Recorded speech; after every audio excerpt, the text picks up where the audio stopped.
बच्चों, मैं हूं आकाश रजक और आज के इस चैप्टर में मैं आप लोगों को बताऊंगा रेस्ट और मोशन के बारे में।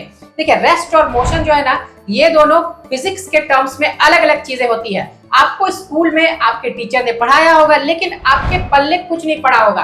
तो देखिए, इस वीडियो में आप अच्छे से समझिए, बहुत ही इजी तरीके से मैं समझा रहा हूँ रेस्ट और मोशन दोनों को। देखिए, कब बोलेंगे कि कोई भी चीज रेस्ट पर है। देखिए, यहाँ मैं लिख रहा हूँ रेस्ट और उसके बाद इस साइड में मैं लिख रहा हूँ मोशन। ठीक है, अब देखिए, रेस्ट के पोजीशन का मतलब क्या होता है। अगर कोई चीज स्थिर है, वो हिल नहीं रहा है, तो सीधी सिंपल लैंग्वेज में बोली जाए कि वो रेस्ट पोजीशन पर है। और कोई भी चीज चल रहा है, मूवमेंट में है, तो वो मोशन में है। लेकिन फिजिक्स के टर्म्स में ये थोड़ा और ब्रॉडली जो है यहाँ पर मैं आप लोगों को बता रहा हूँ। इसमें क्या होता है ना कि रेस्ट का पोजीशन तब बोला जाता है जब टाइम जो है वो पास हो रहा है, समय जो है वो बीतता जा रहा है और जो ऑब्जेक्ट है, जो चीज है, जो वस्तु है, वो जो है ना वो एक ही जगह पर स्थिर है, वो हिल नहीं रहा है, वो मूव नहीं कर रहा है। तब हम लोग बोलेंगे कि वो रेस्ट पोजीशन पर है। ठीक है, जैसे एक एग्जांपल मैं आपको बता रहा हूँ कि मान लीजिए कि एक कार है, वो खड़ी है, अपने जगह पर ही खड़ी है। तब हम लोग बोलेंगे कि वो रेस्ट पोजीशन पर है, क्योंकि समय जो वो बीत रहा है। ठीक है, वो 30 मिनट्स, 1 घंटे से वो खड़ी है, लेकिन वो मूव नहीं कर रही, वो एक ही जगह पर है, तो हम लोग बोलेंगे कि वो रेस्ट पोजीशन पर है। अब जैसे क्या होता है मोशन, वही कार जो है वो चलने लगी, तो अब टाइम भी बीत रहा है, समय भी बीत रहा है, समय भी आगे बढ़ते जा रहा है और जो कार है वो आगे चल भी रही है। तब हम लोग बोलेंगे कि वो मोशन कर रही है। तो टाइम का बीतना ये इंपॉर्टेंट है। यहाँ पर टाइम को कंसिडर करके चलना है कि टाइम जो है वो बीत रहा है और जो चीज है, जो ऑब्जेक्ट है, वो अपने आसपास के सराउंडिंग्स के तुलना में, जैसे मान लीजिए कोई वॉल है या आसपास में कोई पेड़ है, तो उसके तुलना में वो चीज रेस्ट पोजीशन पर है। ओके, और समय जो है वो बीत रहा है और वो जो ऑब्जेक्ट है वो मूव कर रहा है अपने आसपास के सराउंडिंग्स के तुलना में, तो हम लोग बोलेंगे कि वो मोशन पर है। आई थिंक कि आपको समझ में आ रहा होगा। अब देखिए, ये चीज मत बोलिएगा कि मान लीजिए आपकी मम्मी जो है ना वो बैठ करके सब्जियां काट रही है, आप उनको बोले कि आप कोई काम नहीं कर रहे हो, आप रेस्ट पोजीशन पर हो, आपका वर्क डन जो है ना वो 0 है, आप रेस्ट पोजीशन पर हो। आप ऐसा बोल देंगे ना तो थप्पड़ पड़ेगा आपको।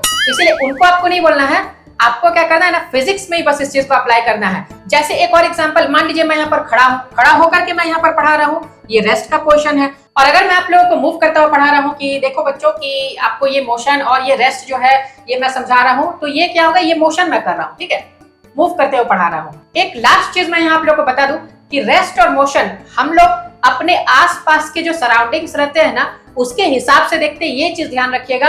मान लीजिए कि यहाँ पर एक पेड़ है और इस पेड़ के बगल में आप खड़े हैं।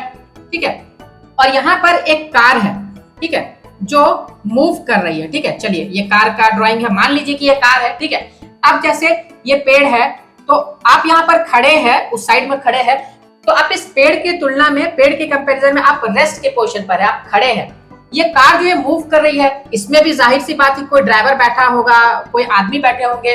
तो ये जो ड्राइवर और जो यहाँ पर पैसेंजर्स बैठे हुए हैं या जो लोग बैठे हुए हैं, वो इस पेड़ की तुलना में मोशन पर है, क्योंकि कार मूव कर रही है।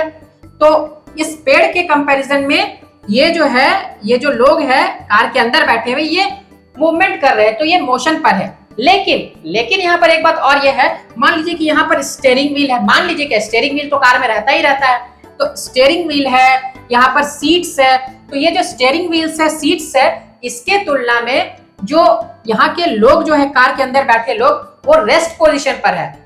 ये भी चीज आपको ध्यान में रखना है। ठीक है, तो ये चीज आपको अच्छे से समझ में आ गई होगी कि पेड़ के कंपैरिजन में यहाँ जो लोग हैं वो मोशन के पोजीशन पर है, लेकिन यही लोग अंदर में जो चीजें हैं कार के अंदर में, जैसे सीट्स है, स्टीयरिंग व्हील्स है, या अंदर में और भी चीजें रहती है, सीट बेल्ट वगैरह है, या बॉटल है कुछ रखा हुआ पानी का वहां पर, तो उसके कंपैरिजन में ये जो लोग हैं वो रेस्ट पोजीशन पर है। तो मोशन जो है ना वो रिलेटिव होती है। ठीक है, हम लोग एक चीज से दूसरे चीज से कंपेयर करके देखते हैं कि हाँ, इसके तुलना में कि ये मोशन पर है या फिर नहीं है।